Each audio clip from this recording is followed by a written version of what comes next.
My husband went to a nursing home, and then the social services were in on it, and there wasn't anything I would have to save up for a stamp.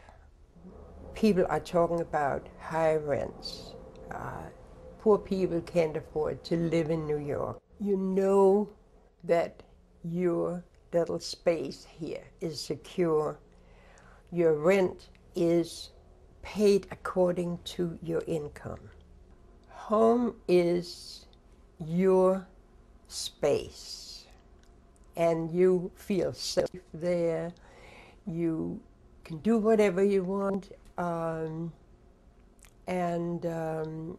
there's warmth in the winter, and there's air conditioning in the summer.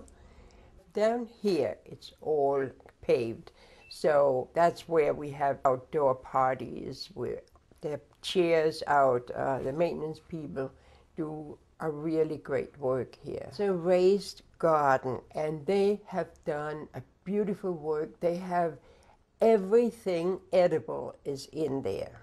I hate to think where I would be on somebody's mercy as having a landlord that might say, we are going to use this apartment, you have to move.